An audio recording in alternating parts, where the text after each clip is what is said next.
தமிழில் முதல் பக்தி சேனல் சாய் டிவி.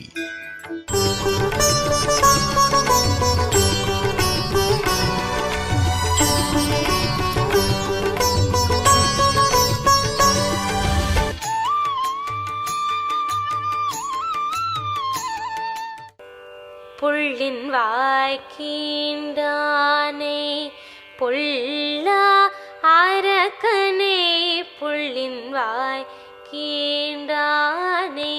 பொல்லா அரக்கனே, கிள்ளிக்களைந்தானை கீர்த்திமை பாடி போய் பிள்ளைகள் எல்லோரும் பாவைக்களம் புக்கார், பிள்ளைகள் எல்லோரும் பாவைக்களம் புக்கார், வெள்ளி எழுந்து வியாழன் உறங்கிற்று, வெள்ளி எழுந்து வியாழன் உறங்கிற்று, புள்ளும் சிலம்பினக்கான் போதரி கண்ணினாய், புள்ளும் சிலம்பினக்கான் போதரி கண்ணினாய், குள்ள குளிர குடைந்து நீராடாதே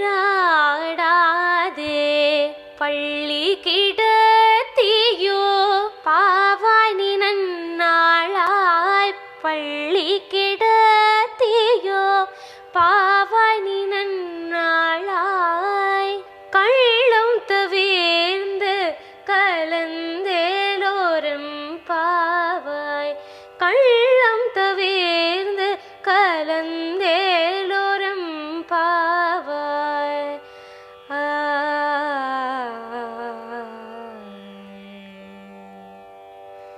नीला तुङ्गस्तनगिरितटी सुप्तमुद्बोध्य कृष्णं पाराध्यं स्वं श्रुतिशतशिरःसिद्धमध्यापयन्ती स्वोच्छिष्टायां स्रजिनिगलितं या बलात्कृत्य भुङ्क्ते, गोदा तस्यै नम इदमिदं भूय एवास्तु भूयः.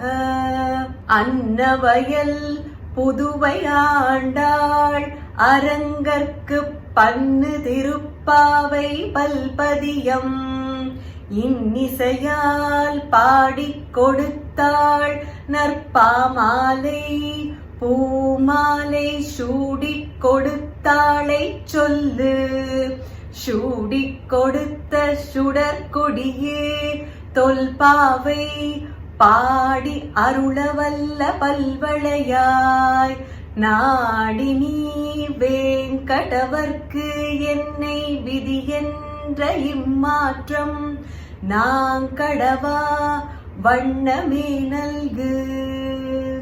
சாய் டிவி நேயர்கள் அனைவருக்கும் மார்கழி மாத இனிய காலை வணக்கங்கள். ஆண்டாள் திருவடிகளே சரணம். கோதையின் திருப்பாவைய இந்த மார்கழி மாதம் வியாக்கியானத்தோட அனுபவிச்சுருக்கோம். நிறைய நாட்களாக திருப்பாவை வாசிக்க கத்துக்கணும் அப்படின்னு ஆசைப்பட்டவாளுக்கு நம்ம சாய் டிவி மூலமாக திருப்பாவை வாசிக்க கத்துக்க ஒரு வாய்ப்பு. தினமும் ஆண்டாள் அருளிய திருப்பாவை, திருப்பாவையோட வியாக்கியானம், திவ்ய தேசங்கள், பாசுர கோலங்கள், பெருமாளுக்கு நேவேத்தியம் அப்படின்னு பல விஷயங்களை பார்த்துட்டு இருக்கோம்.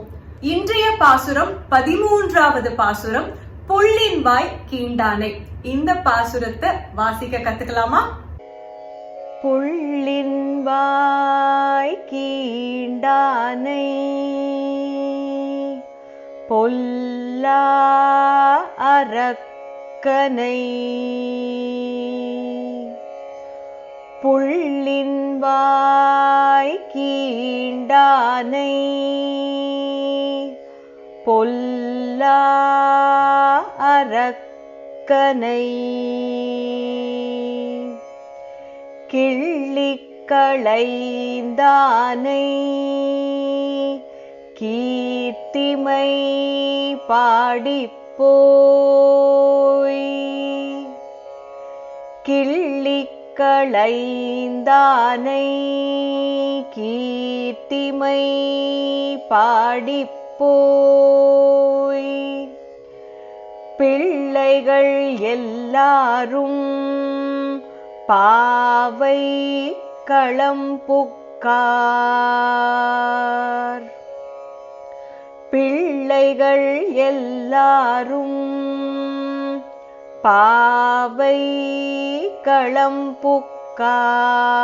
களம்புக்கார் வெள்ளி எழுந்து வியாழம் உறங்கிற்று வெள்ளி எழுந்து வியாழம் உறங்கிற்று புள்ளும் சிலம்பினகான் போதரி கண்ணினாய் புள்ளும் சிலம்பினகான் போதரி கண்ணினாய் குள்ள குளிர குடைந்து நீராடாதே குள்ள குளிர குடைந்து நீராடாதே பள்ளி கிடத்தியோ பாவாய் நீ நன்னாளால் பள்ளி கிடத்தியோ பாவாய் நீ நன்னாளால் கள்ளம் தவிர்ந்து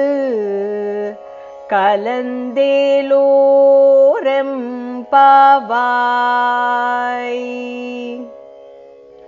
கள்ளம் தவிர்ந்து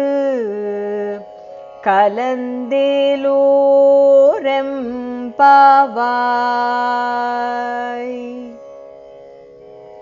புள்ளின் வாய் கீண்டானை பொல்லா அரக்கனை கிள்ளி களைந்தானை கீர்த்திமை பாடிப்போய் பிள்ளைகள் எல்லாரும் பாவை களம்புக்கார் வெள்ளி எழுந்து வியாழம் உறங்கிற்று புள்ளும் சிலம்பினகான் போதரி கண்ணினாய் குள்ள குளிர குடைந்து நீராடாதே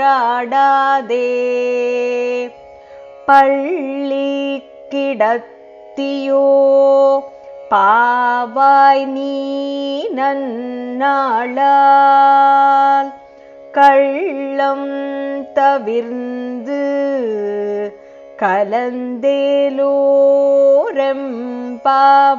கலந்தேலோரெம்பாவாய்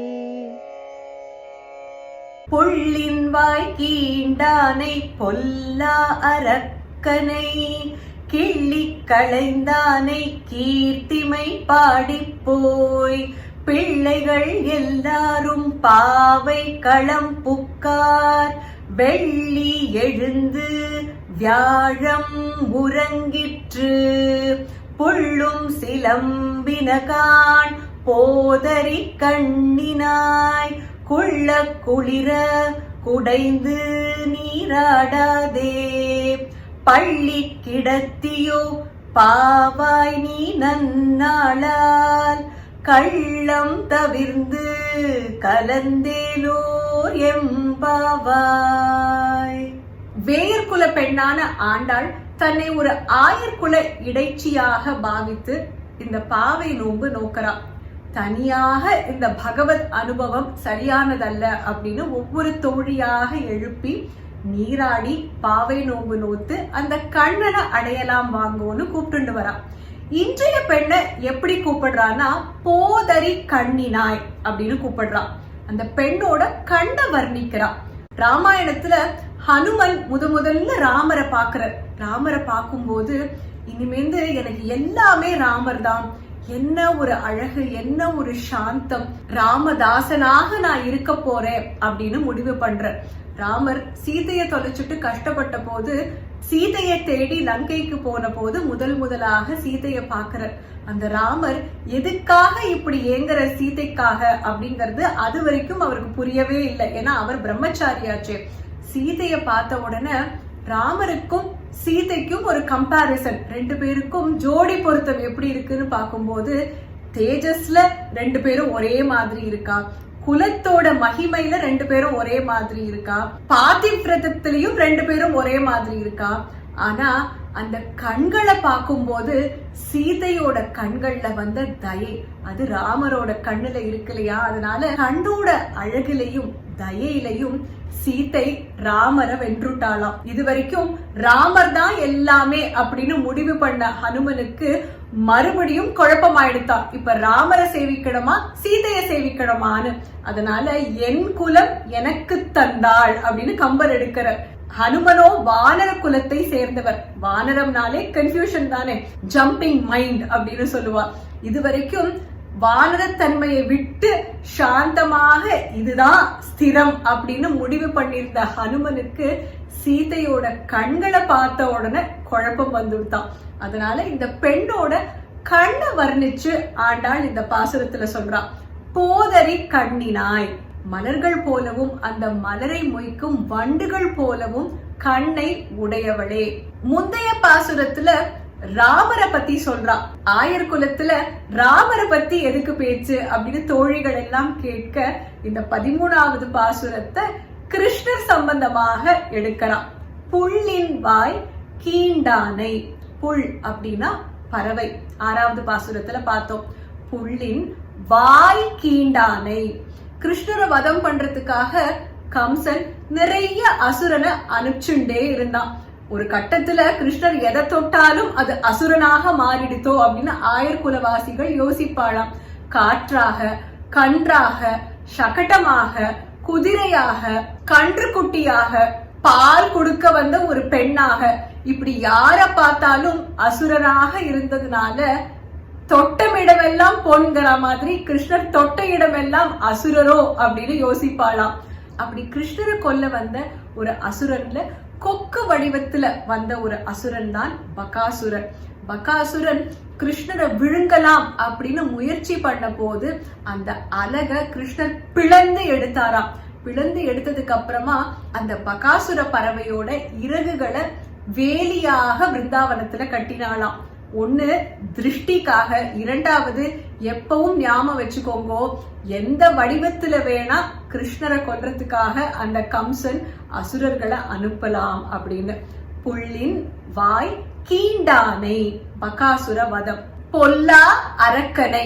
இப்ப மறுபடியும் ராமர் கிட்ட போறா. வியாக்கியாதா சொல்லுவர், கிருஷ்ணரை பத்தி பாடிண்டே வந்தா, திடீர்னு ராமரை பத்தி பாடினதுனால இப்ப அந்த கூட்டம் ரெண்டாக பிரிஞ்சு விடுத்தான். ஒரு பக்கம் ராமரும் மற்றொரு பக்கம் கிருஷ்ணரும். அங்க ஒரு பட்டிமன்றமே நடந்துட்டு இருக்குன்னு சொல்லுவா. பொல்லா அரக்கனை கிள்ளி களைந்தானை கீர்த்திமை பாடி போய். பொல்லா அரக்கன் யாரு? ராவணன். சிவபக்தனாக இருந்து வேதங்கள் கற்று தர்மம்னா என்ன அப்படின்னு தெரியும் ராவணனுக்கு. ஆனா இந்திரியங்களை கட்டுப்படுத்தும் வித்தை அவன்கிட்ட கிடையாது. அதனால பொல்லா அரக்கன், பிரத்யேகமாக பொல்லா அரக்கன்னு சொல்றா. எதுக்குன்னா அரக்க குலத்துல பிறந்தவா அத்தனை பேரும் கெட்டவா கிடையாது, அரக்கர்கள்ல நல்லவாளும் உண்டு, விபீஷ்ணன் உதாரணமாக. அதனால பொல்லா அரக்கனை அந்த ராமர் என்ன பண்ணினர்? கிள்ளி களைந்தானை. அவரோட 10 தலைகளையும் கீரை கிள்ற மாதிரி கிள்ளி தூக்கி போட்டாராம். புலனடக்கம் இல்லாத ராவணனின் தலைகளை கிள்ளி எறிந்தாராம் ஸ்ரீராமர். அவரோட கீர்த்திய பாடலாம், கீர்த்திமை பாடிப்போய் அவரோட புகழ பாடலாம். அதென்ன பெருமாளுக்கு அப்படி ஒரு புகழா அப்படின்னு கேட்டா, பெருமாள் வேற எதையுமே பார்க்க மாட்டாராம், நம்மளோட நற்குணங்களையும் பக்தியும் மட்டும் தான் பார்ப்பார். பெருமாளோட வாகனமும் ஒரு பறவை தான், கருடன். அதுக்காக பகாசுரன் வந்த போது நீயும் பறவை, நான் உன்னை வதம் பண்ணக்கூடாதுன்னு நினைக்கல. பெருமாளோட கீர்த்திய பாட வந்திருக்கோம். பிள்ளைகள் எல்லாரும் பாவை களம் புக்கார். இந்த பாவை நோன்பு நோக்கிறதுக்குன்னு நாங்க ஒரு இடத்த பார்த்து வச்சிருக்கோம், அதுதான் பாவை களம்.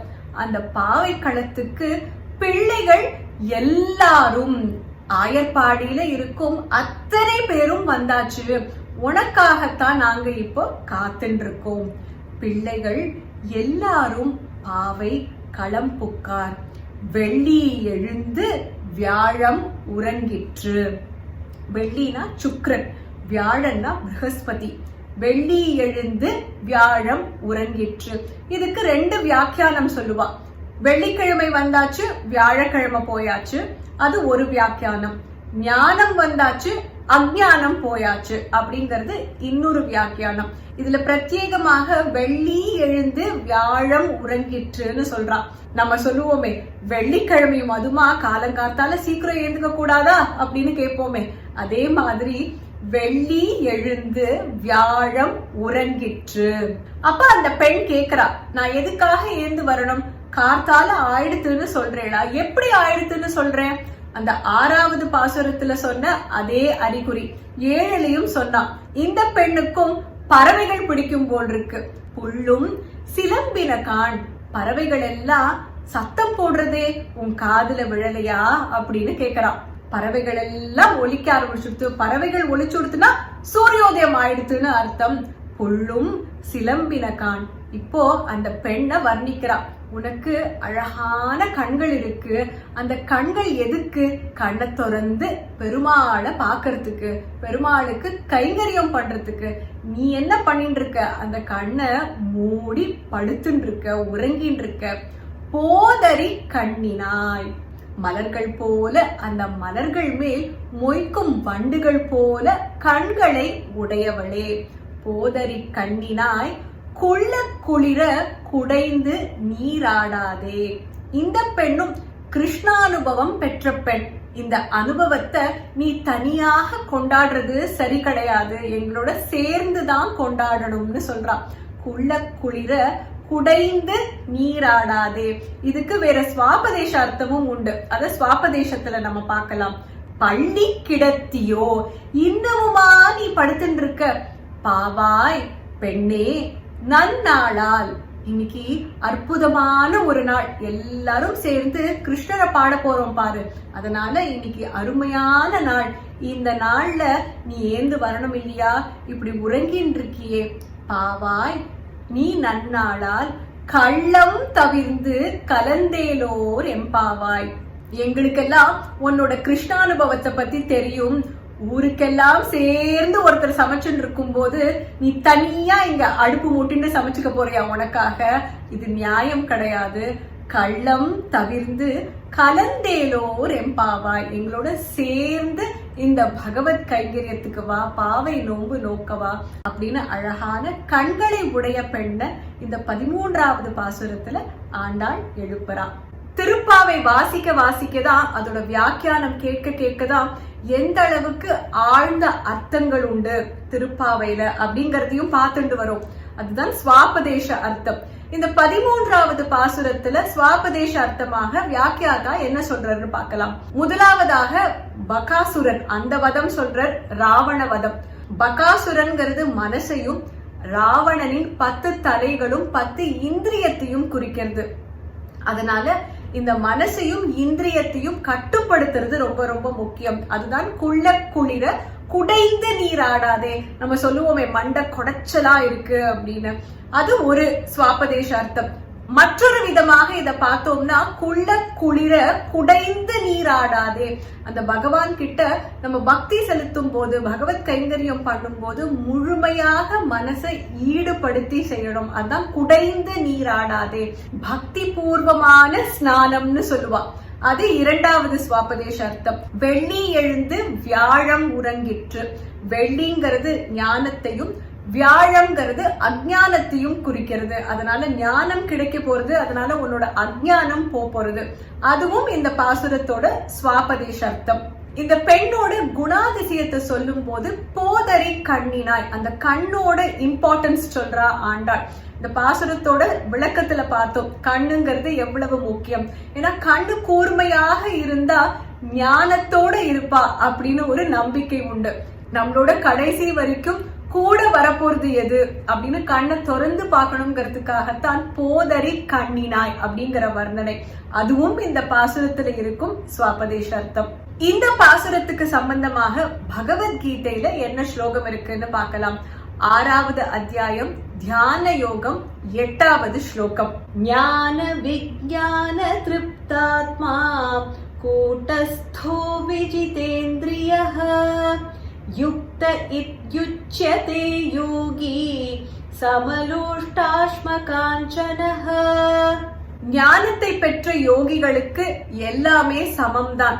ஏன்னா அவளுக்கு இந்திரியங்களை கட்டுப்படுத்தும் ஒரு ஆற்றல் உண்டு. அதனால அழுக்காக இருந்தாலும் சரி, கற்களாக இருந்தாலும் சரி, தங்கமாக இருந்தாலும் சரி, எல்லாமே அவளுக்கு சமம்தான். அதுதான் கிருஷ்ண பரமாத்மா இந்த ஸ்லோகத்துல சொல்ற. ஸ்வாபதேச அர்த்தத்துல நம்ம பார்த்தது அதே மனஸ் இந்திரியம், அதை கட்டுப்படுத்துவது எவ்வளவு முக்கியம். குள்ள குளிர குடைந்து நீராடாதே, எந்த விதமான சஞ்சலமும் இல்லாம சமமாக நீராடுதல் வேண்டும். அதான் குடைந்து நீராடாதே. அதனால பகவத்கீதையில வரும் இந்த ஸ்லோகத்துக்கு அன்வயமாக ஆண்டாள் இந்த 13வது பாசுரத்தை அருளி இருக்கா. 6ஆம் பாசுரம் முதல் 15வது பாசுரம் வரை ஆழ்வார் திருப்பள்ளி எழுச்சி. இதுவரைக்கும் பெரியாழ்வார், திருமழிசை ஆழ்வார், பொய்கை ஆழ்வார், பூதத்தாழ்வார், பேயாழ்வார், நம்மாழ்வார், குலசேகர ஆழ்வார் 7 ஆழ்வார்களை எழுப்பியாச்சு. இன்னும் 3 ஆழ்வார் பாக்கி இருக்கு. இன்றைய பாசுரத்துல ஆண்டாள் எந்த ஆழ்வாரை எழுப்பியிருக்கான்னு பார்ப்போம். பாசுரத்துல போதரி கண்ணினாய் அப்படின்னு வருது. போதுனா மலர். பெருமாளுக்கு புஷ்ப கைங்கரியம் பண்ணினவர் பெரியாழ்வார்னு தெரியும். அதே மாதிரி ஸ்ரீரங்கத்துல பெரிய நந்தவனம் அமைத்து பெருமாளுக்கு புஷ்ப கைங்கரியம் பண்ணிய மற்றொரு ஆழ்வார் தொண்டரடி பொடியாழ்வார். பெருமாளோட வனமாலை, அவர் அணிந்திருக்கும் மாலையோட அம்சம்தான் தொண்டரடி பொடியாழ்வார். பெருமாள் மேல மட்டும் இல்ல, பெருமாளோட பக்தர்கள் மேலையும் பெருமாளோட தொண்டர்கள் மேலையும் அதிக பக்தி செலுத்திட்டு வந்தார். பெருமாள் பக்தர்களோட கால் தூசு கூட ஒசத்தின்னு சொல்லி அதை திருமணிட்டு பாராம். அதனால தான் அவருக்கு தொண்டர் அடி பொடி ஆழ்வார் அப்படிங்கிற பெயர். பிறப்பால சோழிய பிராமண குலத்தை சேர்ந்தவர். ஆனா பெருமாளை அடையறதுக்கு ஜாதி மதமே கிடையாது, பக்தி மட்டும்தான் பெருமாளை அடைவதற்கு ஒரே வழி அப்படின்னு சொன்ன ஆழ்வார். பெருமாளுக்கு திருப்பள்ளி எழுச்சியும் திருமாலையும் சேவிச்சிருக்கார். ஸ்ரீரங்கம், திருப்பதி, அயோத்தியை, கோவர்தனமலை இந்த மாதிரி திவ்ய தேசங்களை மங்களாசாசனம் பண்ணிருக்கார். இவர் சேவிச்ச பச்சைமா மலை போல் மேனி, இந்த பாசுரத்தை நம்ம நிறைய பேர் கேட்டிருப்போம். பச்சைமா மலை போல் மேனி, பவழவாய் கமல செங்கன்னு. போதரி கண்ணினாய் அப்படின்னு மலர்களை பத்தி சொல்றதுனால இந்த பாசுரத்துல ஆண்டாள் எழுப்பும் ஆழ்வார் விப்ர நாராயணர் அப்படின்னு பெயர் கொண்ட பெருமாளோட வனமாலையின் அம்சமான தொண்டரடி பொடியாழ்வார். ஆண்டாள் ஒவ்வொரு பாசுரத்திலையும் என்ன திவ்ய தேசம் சொல்லியிருக்கா அப்படின்னு பார்த்துட்டு வரும். ஸ்ரீ வைகுண்டம், திருப்பார்க்கடல், திருக்கோவிலூர், பத்மநாப சுவாமி திருக்கோயில், வடமதுரை, திருவன்வண்டூர், திரு ஆயர்பாடி, திருக்கச்சி, திருக்கடிகை, இப்படி பல திவ்ய தேசங்கள் பார்த்தாச்சு.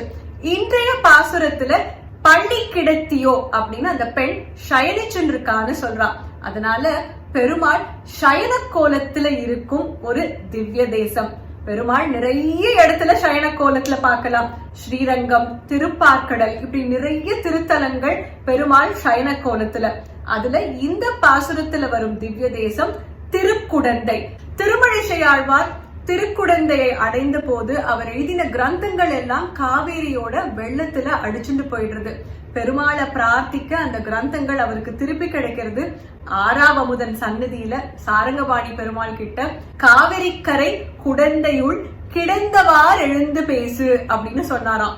காவிரி கரையில சயனிச்சன் இருக்கேள், ஏந்து நின்னு என்னோட பேசக்கூடாதா அப்படின்னு கேட்க பெருமாள் ஏந்து நின்னு பேச முயற்சித்தாராம். அந்த ஆனந்த வெள்ளத்துல மூழ்கி பெருமாளுக்கு மங்களாசாசனம் பண்ணினர் வாழி கேசியேன்னு. கும்பகோணத்துல இருக்கும் இந்த திவ்ய தேச பெருமாளுக்கு சாரங்கபாணி, ஆறாவமுதன் அப்படிங்கிற திருநாமங்கள் உண்டு.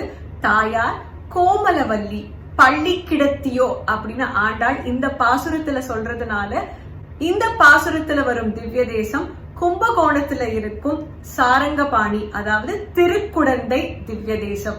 இன்னைக்கு பெருமாளுக்கு நைவேத்தியமாக அவல் கேசரி. இன்றைய பாசுரத்துல போதரி கண்ணினாய் அப்படின்னு வரதுனால எல்லார் வீட்டு வாசல்லையும் பூக்களோட நறுமணம் வீசிருக்கும்னு நினைக்கிறேன். நாளைய பாசுரம் 14வது பாசுரத்தோட குறிப்புகளை பார்க்கலாம். உங்கள் புழக்கடை தோட்டத்து அப்படிங்கிற பாசுரத்துல செங்கழுநீர் பூக்களும் கருநெய்தல் மலர்களும் கொண்ட கோலம் போடலாம். பெருமாளோட சங்கு சக்கரம் இதுவும் நாளைக்கு பாசுரத்துல வரதுனால சங்கு சக்கரம் சேர்த்து போடலாம். இன்னும் விரிவாக போடணும்னா இப்ப நீங்க பாக்குற மாதிரி அந்த புழக்கடையில மலர்கள் மலர்ந்து சிலது கூம்பி இருக்கிற மாதிரி பெருமாளுக்கு சம்பந்தப்பட்ட விஷயங்கள், சங்கு சக்கரம் திருநாமம் இதெல்லாம் சேர்த்து வரா மாதிரி நாளைய கோலம் போடலாம். மறக்காம நீங்க போடும் பாசுர கோலங்களை எங்களோட வாட்ஸ்அப்ல பகிர்ந்துக்கோங்க.